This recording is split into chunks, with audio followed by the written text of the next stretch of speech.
Last orders at the bar. It's a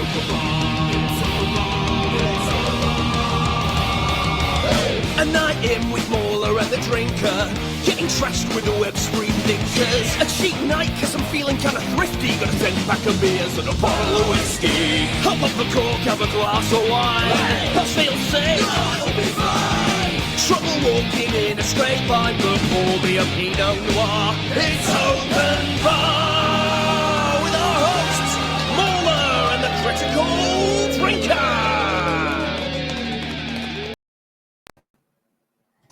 All right, hello, welcome Hello. to our whole Mauler and the critical drinker. In fact, wait a minute, let me put us in the correct order here. There you go, Mauler and the critical drinker. It's about time we got this right. I've never been on this side of the screen before. Actually, it's nice to be here. How does it feel? Oh, it's quite. I'm freaking out a little bit, man. I don't know. Warm and cozy, I hope. Yeah, it's like trying a new sexual position for the first time. You know, I'm a little bit scared but excited at the same time. So. Hell yes. Anyway, well, welcome everybody. We had a lovely time at Open Bar 113 the other night, and we have got a few super chats left over from the night. So I think it's about time that we answered them right damn now. So let me see if I can pull up the first one here. Sam Wallace Art says, "Thank God we have one half-decent show to talk about. Let me tell you, the past month has been rough. Rings of Power is so boring, it's not even fun to make fun of." I mean, I don't know. We did our best to make fun of it, to be fair. That latest episode was trying to be like, okay, here's some fun for you. Make fun of it. And you're like, oh, yeah, I appreciate that. You know, thank you. I don't think it was even trying it. It's almost like coyly suggesting it. You know, like, hope you don't make fun of this one. We tried real hard with it. Give you a battle scene. Come on. Yeah, it was bad, man. But we did our best to puzzle it out, I suppose. Normal Man says, beer is man's best friend alongside doggos. Exactly. I think if you've got doggos and beer in your life, what more do you need, really? Yeah. You can't drink a doggo, but you can't play with beer either. So, but you combine the two together and it's fine. Get your doggo drunk and then you've got all the time in the world, really. Lord Asperger says, greetings all. Greetings to you too. Thank you. Resident Weevil says, if it ain't Wong, it's wrong. Leon S. Kennedy. I heartily agree, sir. I never quite, you can perhaps clue me in on this, Mauler. Or maybe you can't, actually, because I've got a longer Resident Evil experience than you. But what's the appeal of Ada Wong? Because I've never quite felt it. I've always found her a little bit annoying. Don't just say she's hot, okay? Give me something more. Well, so the fact that you're already aware of that aspect, all right, that clears most of the conversation. Ain't she cool? No. Well, see, that's it. That's all I got. Because it's the whole, I get, the whole, femme fatale, mysterious, woman with, she's here for nefarious reasons. Who knows what she's really got planned, sort of thing. But, I don't know, man. I just never found it that appealing. Those are the two appealing parts, and so if you don't find that either of them working for you, then yeah, she's pretty much out. I've never cared about Ada Wong that much at all. Oh, that's good at least. Maybe we should ask Gaz. I think he cares about her. Give me a good old-fashioned Jill sandwich any day. You know, no messing around, just plain and simple. That's how I like it. Snex says, Agatha all along, not gay enough. Norm MacDonald. Yeah, I make it more gay. That's what I say. Harriman says, Ruptured Ferret sounds like a good band name. I agree wholeheartedly. Let's do it. Normal Man says, I'm glad the Hunger Games and the other teen dystopia stories have gone away. They all sucked because they are all the same bloody story. Good riddance, and I hope they will never return. Well, give it about 20 years and they'll roll back around. I suppose that's the way Hollywood always works. You know, ideas never go away. They just take some time out, I suppose. But yeah, that interesting period of teen-centered young adult stories like the Maze Runner games, like the Hunger Games, all of that, they had their day for sure. They were everywhere up until about 10 years ago. More than that, probably. I never saw the Maze Runner films. You're probably okay with not having watched them. I don't think you missed much, really. I remember seeing a clip, and I was like, "Oh, that looks like it could be interesting." I watched the first one, and it just felt like a really shitty knockoff of the Hunger Games, like trying to tap into that same market, but just without any of the compelling sort of narrative behind it. Yeah. So, yeah, not great. Mr. Big Morg says, thoughts on the Last of Us 2 trailer? Will they save the big moment for the end of the season? I mean, they have to try and make us like Abby first, right? Have a drink on me. I will, thank you. And yeah, thoughts on the trailer so far? Bella Ramsey's face still looks like an old-timey, like medieval picture of Henry VIII. Like, and there's no getting away from that. And like, I can't unsee it every time I see her on screen. But I think they've recycled all the good stuff from the games, like the iconic sort of moments in that trailer. I'm not really sure if I'm buying the whole like Joel the therapy thing. All bets are off, man. That's like if people have asked us about it, I was just like, I got nothing for you. I don't know what the fuck's gonna happen with this. I don't know. They know everything we like. You know, there's no need to pretend anything from us to the writers of this show. It's like, you guys know what happened. If you want to commit to doing it again, best of luck to you. You know, like it's you're gonna tank it, but have fun, because you know it's not just about. I guess like right now it's almost like a pragmatic thing. If you want to kill your show, then just repeat what they did with the games. That those games were a juggernaut. That IP, whether or not you think it deserves to be. But The Last of Us Part 2, I think, is like killed it essentially, which you know it probably should have, because now we don't want them to make anything else to do with it. They are apparently doing a Part 3 as well. That's the rumor. Yeah. Well, I mean, the funny thing is the show will actually have probably helped it a little bit, at least season 1 with its popularity, but season 2, you know, all eyes are going to be on it for that one. I could totally see them trying to cheat it a little bit and killing him at the end of season 2, because like technically he should die in episode 1. Theoretically, yeah, but like they won't do that. I feel like they won't do that, no, because Pedro Pascal is like their big asset. But at the same time, like I feel like I won't be that gutted if this version of Joel dies, because I don't really like him that much anyway. Like I feel like this is a very different Joel than the one that we got in the games, and the one in the games was way more likable and way more. Did you stream Last of Us 2, or did you just play it? I just played it and then I reviewed it. I think that was before I started streaming video games. Because the whole sequence where Joel dies, like, there's just so much wrong with it mechanically all over the place. It's not just, you know, it's one of those things where it's like, wow, what a bad idea, and then you execute it horrifically. Yeah. So, you know, if they manage to maintain a lot of those decisions, then yeah, this is just going to be a disaster. Because you are right, he is a less like Joel from the games often tops like best characters from video games of all time. Yeah. This is something we actually addressed on an EFAP, because someone we covered, I think it was Cosmo Variety Hour, said he is not a beloved character like from video games, and we were like, he fucking is.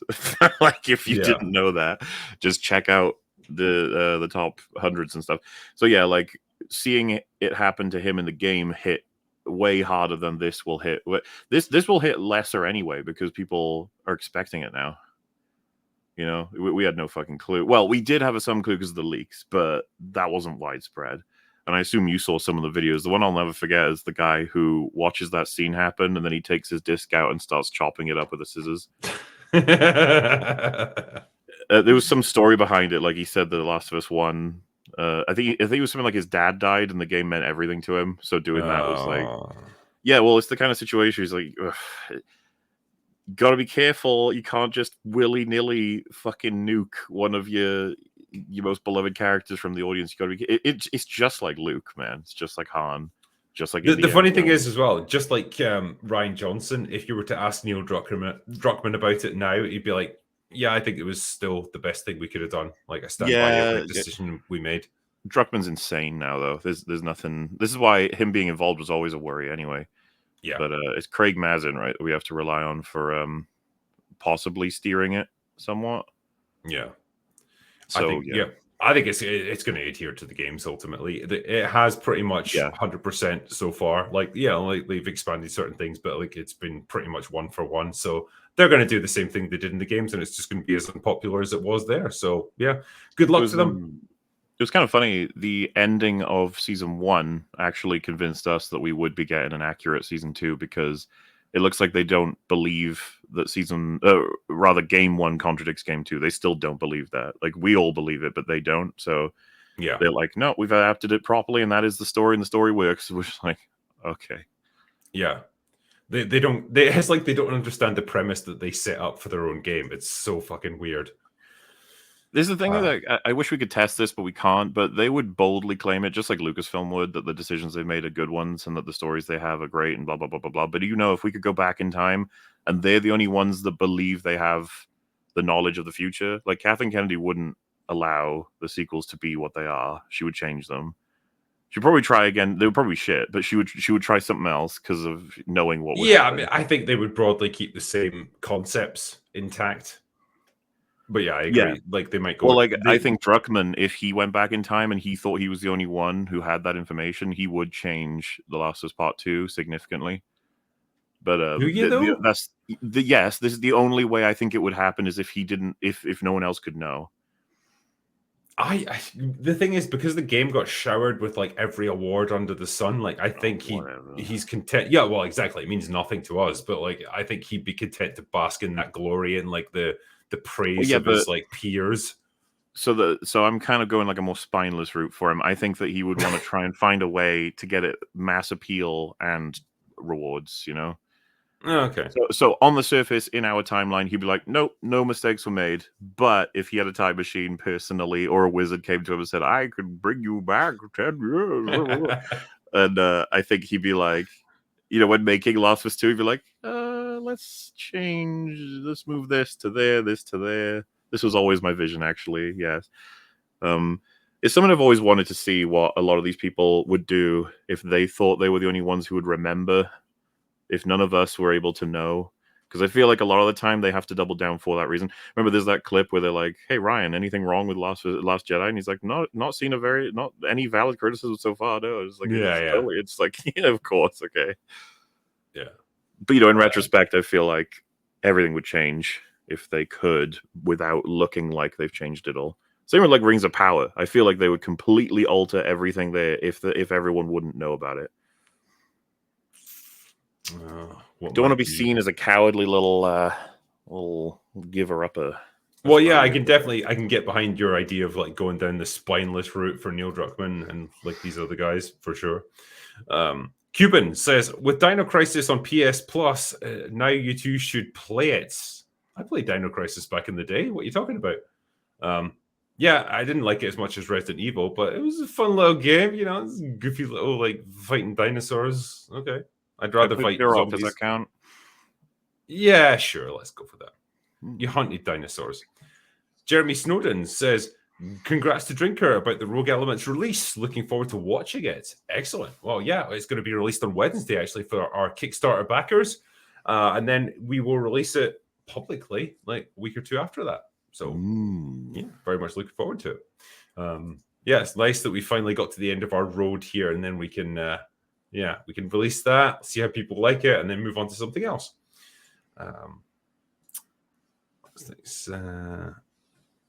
Jamaican Bacon says the original Jurassic Park screenwriter is returning for the new one. Thoughts? What do you think it would take to bring that series back? You can't bring it back. You can. Literally, like the first movie was perfect, and it dealt with the wonder of bringing back dinosaurs and the philosophical and the moral implications of doing it and what it could unleash. It encompassed all of that. Every other movie has just been like a cheap, cheesy action movie in comparison. So you're never going to recapture that magic of the first Jurassic Park movie. I have a feeling we're heading for Alien Romulus, but for Jurassic Park. It's gonna bring back a whole bunch of well-known scenes that are badly done, but still evoke a lot of nostalgia. Yeah, it'll probably sort of do similar beats to like the original, and it'll try and not do. Yeah, she's in it.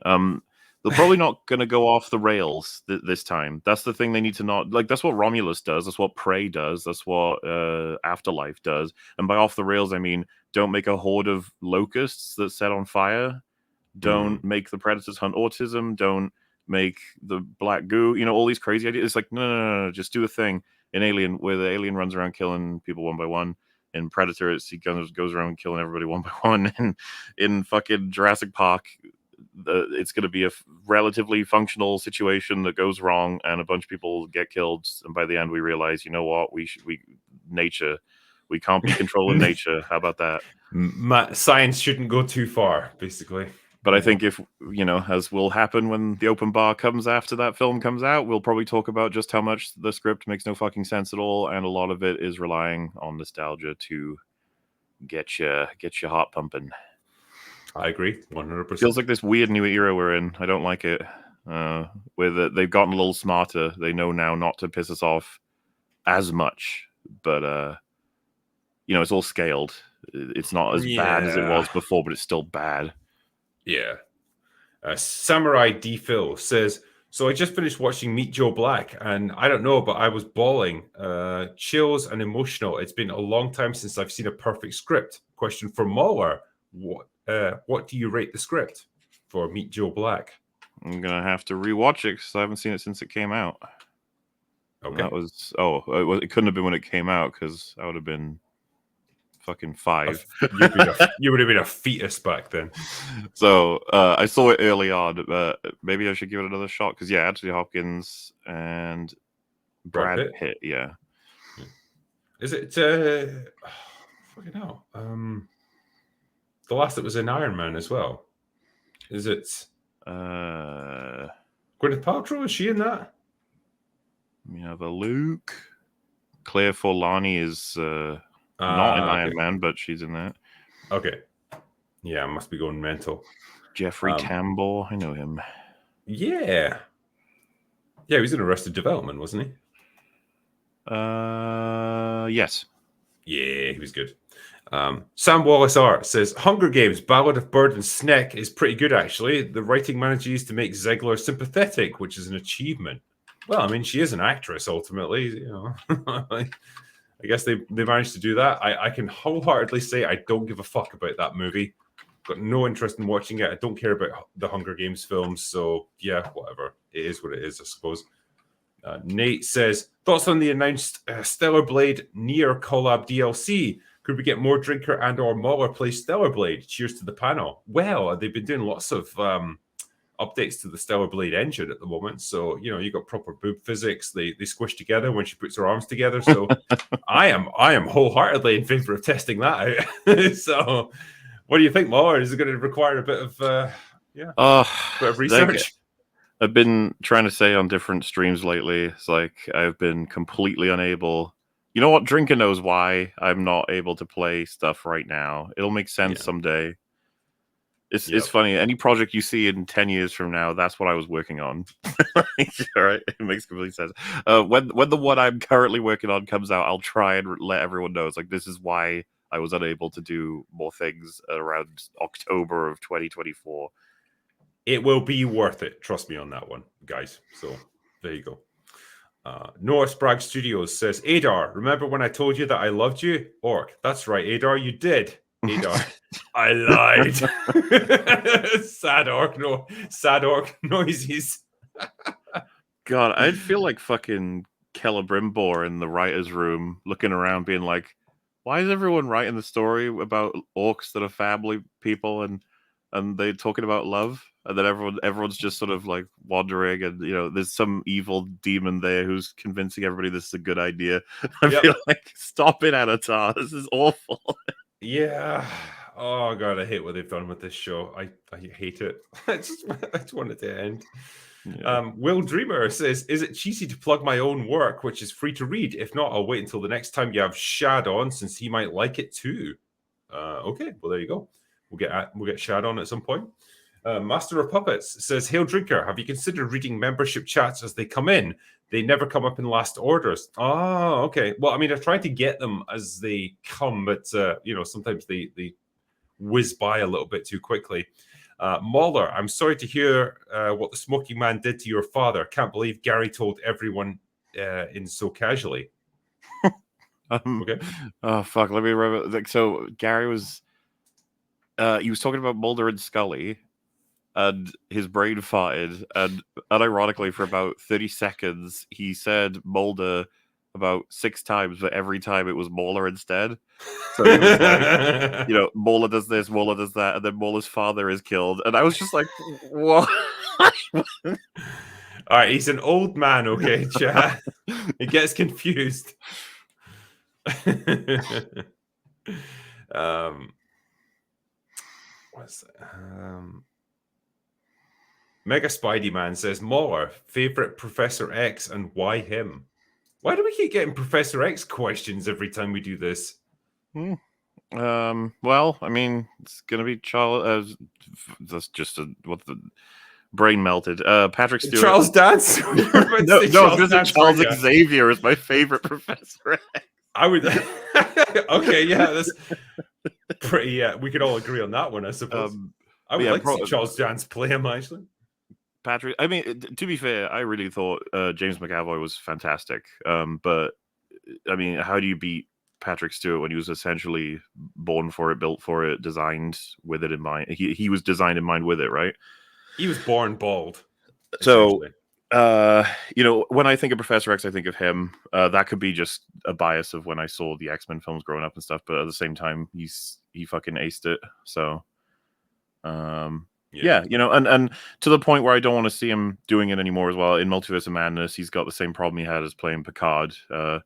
He's got a fantastic voice at his prime. He doesn't have it anymore, and I don't want to be reminded of that all the time. Sucks. Yeah. It just reminds of our own mortality, ultimately. We're all getting old, and it's going to happen to us too. We'll lose our voices. Yeah. You don't want me to lose. If I'm like that, she's just like you, Logan. At that point, I'll review films to myself. You don't need to hear from me. Well, I mean, by that point, you'll be able to fabricate an AI that will just replicate your voice in your prime. You just have to type out the text for it. There you go. It'll be all done. Yeah, it'll be fine.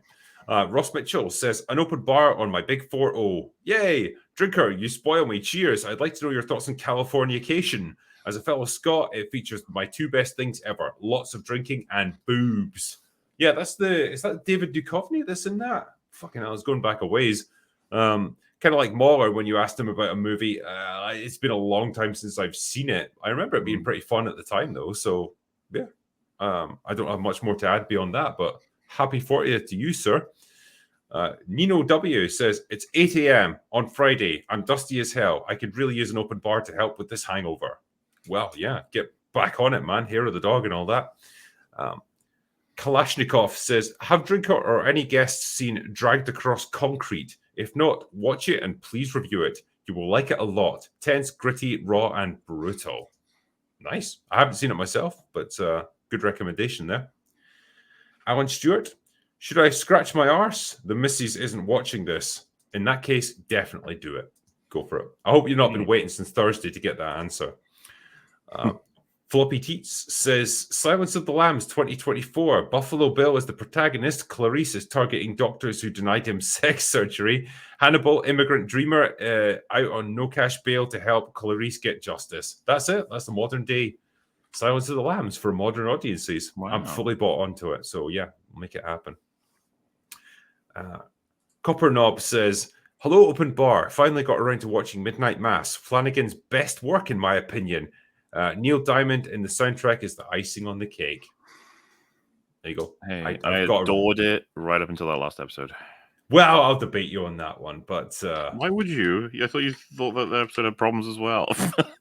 I can buy into the idea of like this deeply religious community realizing that they've become the manifestation of pure evil and resolving to end it there before it spreads any further, rather than trying to survive. There are many more issues than that. One of them being the plan for all of our heroes was fucking batshit stupid and got them all killed. Yeah, but they deserved it. What? I liked several of them.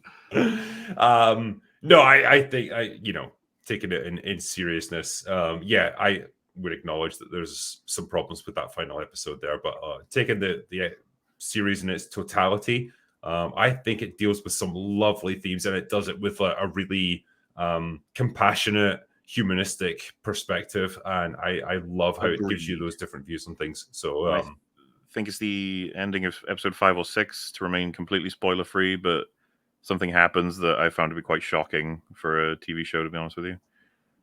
Does it happen on a boat? Yes. Yes, that is a perfect scene. Love it. Yeah. Well, Absolutely love it. just what a great story for that character. Yeah.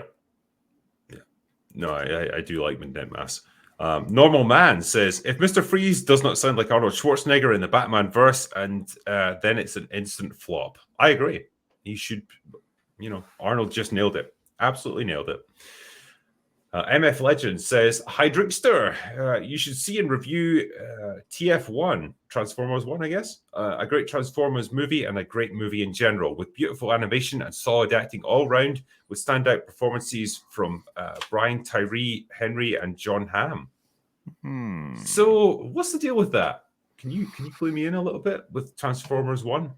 I'm the last person who should clue you on that. Fringy saw it. He said it was... I think he said like overall good. I think. I can't remember what he said. This might be sad news to everybody. I just don't care about Transformers that much. I'm not into it, so never was. So like I've got no passion about this. I know that Az is our resident Hyper Transformers fan, and I think he is being compelled by everybody to go see it because everyone wants his commentary on it. So I think he's going to go check it out at some point. Okay. Radio Spec. As someone who adores The Godfather, Ozzy's old school style of wanting to be that gangster that is loved and respected by his neighborhood hit hard. I agree. Yeah, I think it's lends such a nice, interesting new dimension to the character. I do like that.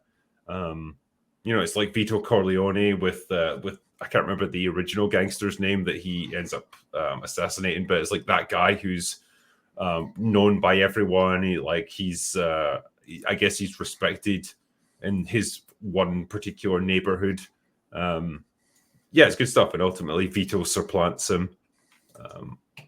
So it's always that cycle, I suppose, of taking over the crown from the previous guy, and it's like, are you gonna do something good with it, or are you just gonna ultimately fall victim to hubris and your own ambitions and stuff? So it's interesting stuff. I do like that.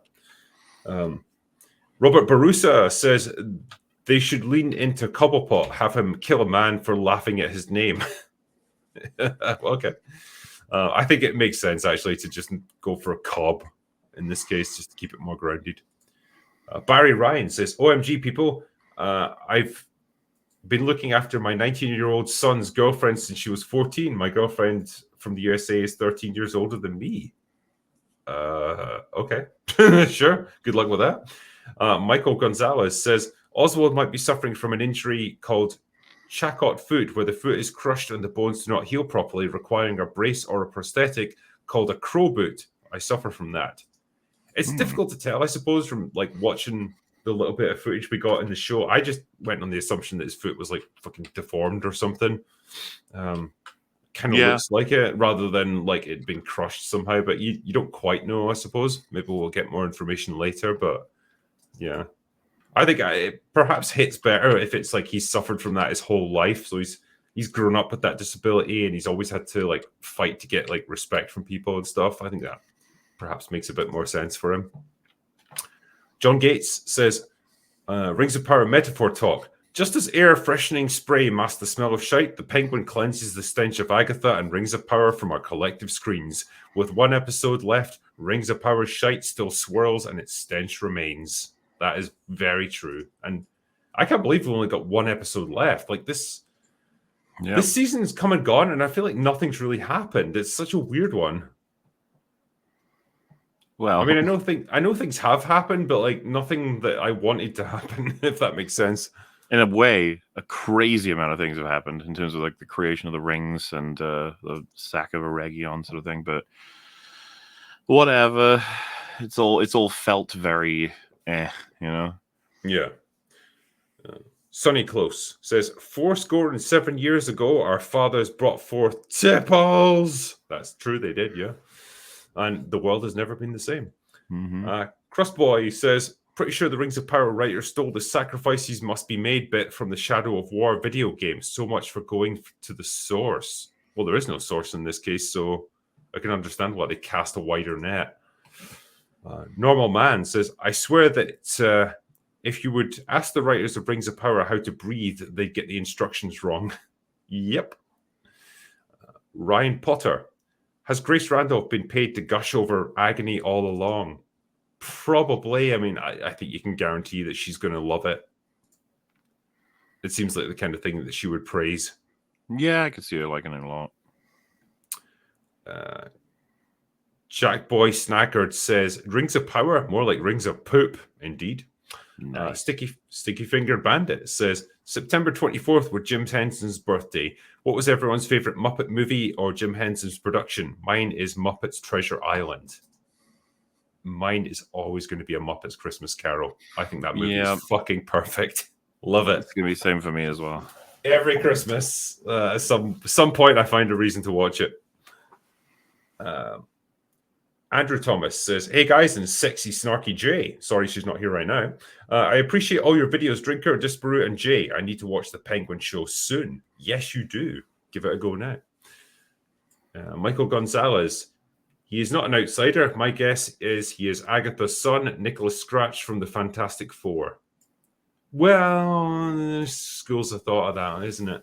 Some people thinking he's Agatha's son. Other people think that he's Wanda's son. I think he is, like, it's basically been confirmed that he's Wanda's son, right? That's what I thought. Yeah. So, yeah, I'm kind of going by that until I see anything different. Logan Johnson says, I don't know if I told you, but apparently Wiccan is gay. That is all. Of course it's gay. Yeah, everything's gay in Marvel now. Purple Thighs says, Drinker and Co, please sound more excited for the shows that you review so angry autistic army men can pick up on your social cues. Okay, sure. All right. Yay, can't wait for the next episode of Penguin. Woo! Scott Leo says, the Critical Drinker and Mauler are sadomasochistic, so most of the world does not have to experience bad entertainment. I know, it's nice that we get the recognition we deserve. We are experiencing this stuff so that you guys don't have to. So, yeah, we're doing our best to protect you from this. Mr. In Between. I know I'm being repetitive, but I feel like it's for the greater good. Mr. In Between is one of the greatest shows in the last 10 years. I love that you're actually called that. It's only 3 seasons of a masterfully written show. Just read some reviews of it, and please check it out. With all the shite that we get nowadays, the good stuff needs to be talked about more. I believe you 100%. I 100% believe you that Mr. In Between is an excellent show and that I should definitely watch it. Just if you could block out like a week where I don't have to do anything, but somehow my channel will still continue as normal, I will watch it. There you go. So, yeah, make that happen and I'm in. Silver Lining. You know it's bad when even Screen Rant is posting articles about how stupid Galadriel is. I know, like, the mainstream media is turning against them, man. Aww. Jay Fraser. Hail Jets. In your estimation, what film or TV show have you rewatched recently that was critically increased in quality? For me, it's MI Fallout. So, yeah, critically increased in quality. Does that mean like the mainstream consensus has become better, or just something that we've liked more? I think from what you read out, it sounds like they're saying something we rewatched and went, oh, you know what? That's actually better than people give it credit for. So, see, I'm thinking back to the war arc that we did for EFAT movies, because I feel like there was things we watched there where it was like, you know what, that was actually a lot of fun. So, which one are you thinking about? Season of the Witch. Nobody's seen that. Yeah, probably not that one actually. What else was there? Well, I mean, Three Musketeers, but like that was entertaining rather than, you know. Yeah. The Last Samurai, I think that gets shit on a little bit these days, but man, I enjoyed that. Yeah, I mean, honestly, we had a lot to say about how good every choice was in that, you know. I'd be happy to say that was one that I kind of his intro, the main characters, that was kind of almost masterclass levels of telling you exactly who a person is real fast and having them be multi-layered as well. Yeah. So yeah, maybe that's the answer. There's going to be other stuff. I've seen Alien 3 a million times, but the latest time I watched it, I felt like I liked it the most I ever have. And ooh, careful, Mauer. Well, it's genuinely, I think, because of the fact that of every other Alien film that's come out now, it's just like it stands out to me as actually having sort of an artistic direction and goal and something to say. It's just that I fucking hate, obviously, what they do to Hicks and Newt, but everyone does. If you look at the behind the scenes of it, everyone who talks about the film doesn't think that was a good choice either. I don't know how the hell they ended up on it. I know. It's just I can't imagine the movie functioning if they were alive. That's the problem. Yeah, but there's ways around it, right? Their pods ejected way earlier, and we don't know where they are. Or like the Sulaco just accidentally ejects Ripley into space. And, like, I mean, if they continue back to Earth. If the facehugger's fucked with her pod and it's on fire wherever the fuck, because remember something weird happens at the beginning where there's a fire. It's like, and it ejects her pod for safety, and she could find that out on the logs. Like that could still work too. Yeah, I guess so. Sad, but it's like the whole fucking film is sad. The aesthetics of it are good. Like I think they're like it does such a great job of creating this horrible, dingy, dirty world. Like you really get that feeling of decay, and like this is a penal colony that's right at the tail end of its use and its function. It's all quite good, and David Fincher definitely did his best as a director with this one. I know he's disowned the movie afterwards, but that was like obviously with all the studio interference. But like, there's elements there that are, there's potential. It's just, it's Aliens was such a difficult movie to follow up. That's the problem.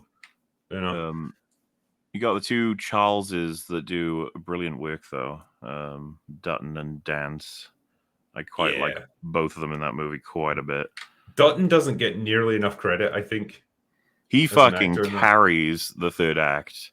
He's brilliant in it. Yeah. He has like so many speeches, and he's one of the only people in the entire. He does the thing of let's fucking go, alien. Let's have a fight. Yeah. Who the fuck does that in like the entire franchise? Yeah, knowing he's gonna die. Like best case scenario for him, he gets molten lead poured on his head. Like, it's not going to be great. Who was that guy that played like the sort of head of the convicts, where he's like, "This is rumor control. Here are the facts." Oh, I don't know the actor's name, but his voice was very distinct. I really liked him as well. The warden, right? Yeah, basically. What's the next one?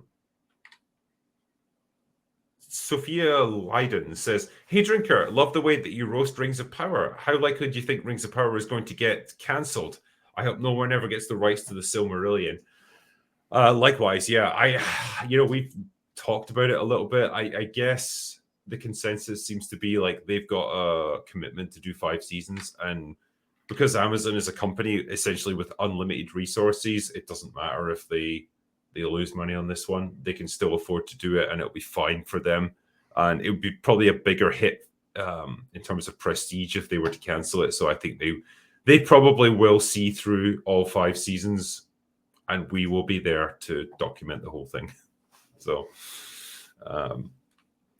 Neo Hippie says Rings of Power would be a great Monty Python movie. It definitely would, yeah. I think we could have a lot of fun with that.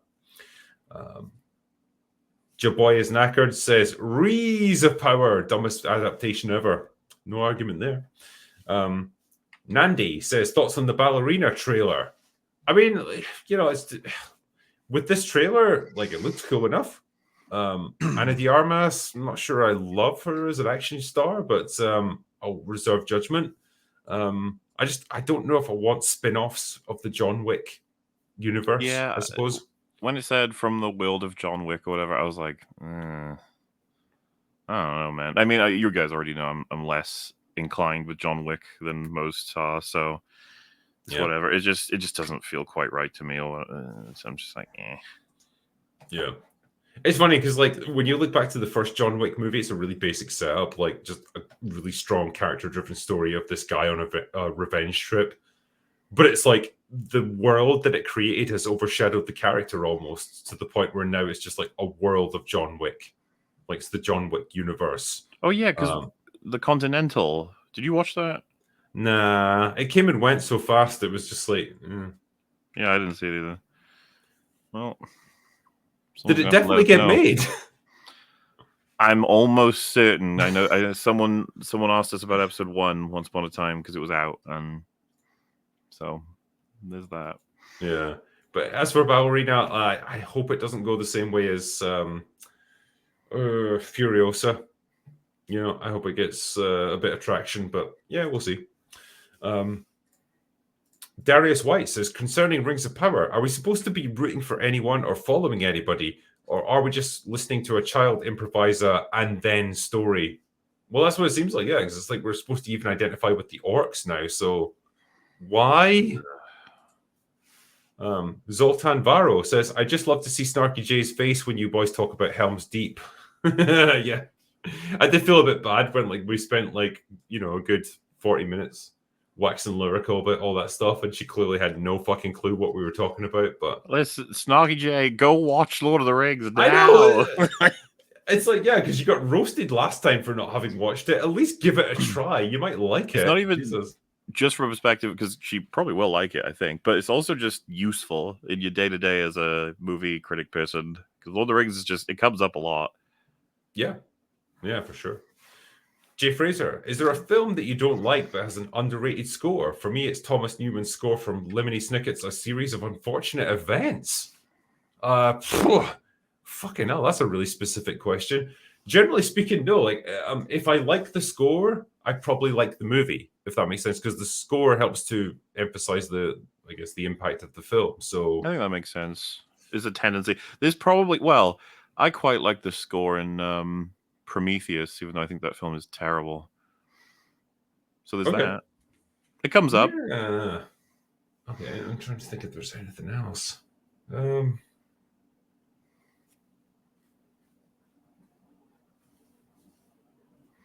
I feel like there's going to be a Christopher Nolan movie in there. I'm trying to think back to the score for Tenet, whether I like that. I still haven't seen that. It didn't obviously didn't make a big enough impression on me for me to judge it. So yeah. Some stupid punk says, one of the cool things about seeing this era of Batman is seeing him face the Mafia, Batman's original villains, before the supervillains arrived. Yeah, that's kind of cool, actually. Run me over with a car, Daddy says, this show sucks ass, but I'd still let Charlie Vickers destroy my ring of power. Okay, sure, yeah. Patrick Mulligan, so glad Drinker and Destiny, two of my favorite tubers, are finally talking on X. They next will be guesting on each other's shows and becoming friends like Molly. Time to go read their X thread. Oh dear.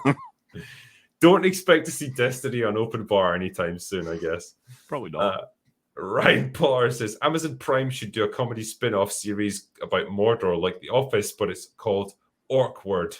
I like that, yeah. Do it.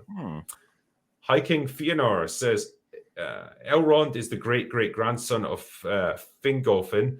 Fingolfin is Galadriel's uncle. Galadriel is also the mother-in-law of Elrond. That scene was gross. Yes, people have pointed that out before. It's kind of minging. Elrond ends up marrying Galadriel's daughter, I think. Yeah. David, this is the problem with elves, right? This is the problem with elves that don't age. Okay, so you could end up getting on with your great-great-grandmother or something, or great-great-grandmother-in-law. Just write it down so you don't end up in these situations, okay? Yeah, you really have to keep track of this stuff, because otherwise, it could get really awkward. David Gannon says, Snarky J, everyone liked Princess Leia until the Obi-Wan show streamed. Pretty much. We still love Princess Leia. Whoever that was, we're not a fan of that character. Fucking retarded toddler that we saw there. Patrick Mulligan, the X discussion was frustrating. Destiny misunderstands Drinker's point, and then vice versa. Then Drinker called him a cuck. I want to see a proper talk. Nah. Do you just sum up all conversations on X? Yeah. What can I say, man? I got no fucking interest in talking to that guy, and I'm not going to do the whole debate me, bro thing. I've got no fucking interest in it. He can do his thing. I'll do mine. That's fine. The Gourd King says the cost is really good. Highly recommended. Nice. Radio Spec says, so Drinker and Mower are the founders of a post-apocalyptic community. For entry, you must have seen and loved 10 select movies, 5 each. These movies are a way of gauging the character's prospective citizens. What are they? I think that's a really roundabout way of saying what's your favorite movies, basically. Okay. I was about to say, like, was that question trying to say, like, choose 5 movies that define a personality or something? Yeah, if we are in that post-apocalyptic world and someone comes up to that gate trying to get into my community and they don't enjoy Right. Fellowship of the Ring, Aliens, Terminator 2, Big Trouble That's in the Little China, or Falling Down, then I wouldn't let them in. I'd probably gun them down on the spot. Actually, it's better for humanity. Yeah, at that point, I'm just going to throw in Predator, Hot Fuzz, Prestige, Unforgiven, and I don't know. The other Lord of the Rings is. Yeah, I think that's reasonable. Captain Crunch says, so Thunderbolts has a super soldier, a super soldier, a super soldier, and a super soldier. I know, right? Like, fucking hell, their creativity knows no bounds. Run me over with the car, Daddy. He says, Amazon actually has been partnering with small creators. Has Been Hotel and The Legend of Vox Machina both came from partnerships with YouTubers. That is, I think that's actually correct, actually. Yeah, maybe it is happening on a small scale. Be nice to see more of that. William Uzo says, how many similarities can be drawn between Disney and Weyland Yutani? I'd say Weyland Yutani are better because at least they colonize new worlds. They set atmosphere processors. Yeah. So what Disney ever done?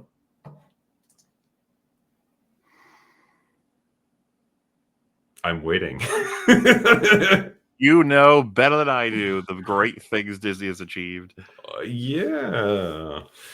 Anyway, moving on. Ali Skinner says, would you rather be forced to make movie reviews with Chris Stuckman every day or be in a three-way marriage with Kathleen Kennedy and Leslie Headland? The first one, fucking hell. Because at least with that will be kind of funny. You watch a film with Chris and he's like, oh, that was good. And you're like, why? Why was it good? And he's like, yeah, it was well directed. You're like, why, Chris? Why would you say that? What did you think was well directed about it? What scene? What are you talking about, Chris? Like, I think if our reviews were just like the two of us on a live stream talking about it, like, yeah, I could have a lot of fun with that. Yeah, the marriage, oof, no. Jay Fraser, Muller, as a fellow fan of a series of unfortunate events like myself, have you heard the audiobooks with Tim Curry? They're amazing. Also, I'm looking forward to your video dropping next month. No, I haven't. That sounds interesting, though. Something I could check out because Tim Curry is awesome. And yes, hey, you know, a video from me might be coming faster than you would imagine. Who can say? Wow, there you go. John Smith says, have you noticed modern mainstream music sucks? What, you've just noticed that? Like, it's been that way for quite a while. Wailing Gecko says, hey, Drinker, have you had a good night tonight? I wanted to ask what your favorite Marvel movie is. Anyway, cheers, everyone. So it's probably going to be the original Iron Man movie. I can watch that anytime and have a great deal of fun with it. I think it's perfect as a superhero origin story. It's a good choice. Morpheus. Hail Legends. What is everyone's take on True Blood? Used to love it, but on a rewatch does not hold up for me at all. Cheers. Well, I'll have to take your word for it because I've seen fuck all about it, never watched it, don't know anything about it really. It's got vampires, I guess. I don't know. Okay. Sorry, we got nothing there. Lagging says, SM Sterling had a trilogy of books that were sequels to T2 that did a lot of the things that you said. Wow. Why did it never go anywhere? Because they had better ideas to put on the screen. Sure, yeah, clearly they did. Jaboy is knackered, says Terminator, but it's Elon and his shit Neuralink. Yeah, I ain't never getting that. Dunkin' Donuts says, sorry if I'm behind, Pierre, but did any of you check out the Transformers 1? I was shocked by how much it surpassed my expectations. That trailer was shit. Is it basically a Terminator Zero, where it's like nobody has any expectations for it, and yet it turned out to be okay? I guess we'll find out. What's all with these things with numbers like Godzilla -1? Turned out to be amazing. Terminator Zero turned out to be really good. Transformers 1. Apparently, it's really good too. I don't know. Jay Fraser. At this point, I want Willow renewed for more seasons, provided it co-stars Carl Pilkington and showrunners are Ricky Gervais and Stephen Merchant. That would be good. I'd pay to watch that. Koigo Pagada says, has anyone seen Return to the Batcave with Henry Cavill? I have not, I'm afraid, so I don't know anything about that one. Chris Nicholson says, personally, I'm down with this idea of romantic comedies inspired by horror movies. I think that Misery would have a fun adaptation. Oh, yeah, there's loads of fun to be had with Misery. The Special Edwards says, have you seen Gennady Tartakovsky's Primal? 2 whole seasons of zero dialogue and all violence. I have not seen that, no. Didn't he do Stalker back in the day? I'm not familiar with his work for the most part, unfortunately. But yeah, I have not seen Primal, I'm afraid. And the last one is from Daffy Duck here, who says, Drinker, if you die and go to hell and your punishment is to watch The Acolyte, Rings of Power, or Willow for all eternity, what are you choosing? You son of a bitch. Well, man, for that one, you're going to want the longest running one, right? Because that's the most material, so at least you have different colors on screen. I think it's going to have to be Rings of Power, yeah, because at the very least, there's some nice visuals at times. Yeah. So I think it's going to have to be that, yeah. And it'll remind you of Lord of the Rings, which is nice. Vaguely, yeah. And to be honest with you, though, you know, being trapped with anything for indefinite time is probably not going to be fantastic. Yeah, I mean, I think if it's for all eternity and it's on an endless loop, sooner or later you are going to go insane. So it's just a question of time. And I think probably Rings of Power would buy you the most time. I think at least 2 or 3 days, possibly more, you know, depending if we get all 5 seasons. So, yeah, that probably have to be my choice. But that was the last of the super chats there. So thank you, guys. We appreciate it as always. You will catch us again on Open Bar number 114, and that's going to be on Thursday. And after that, we will take a break for a week because I'm going to be away on vacation for a little while, and I'll be touring around New England. So that'll be nice. And then normal service will resume in the week after that. So just giving you a little heads up. But for today, that's all we got for today. So go away now. Bye.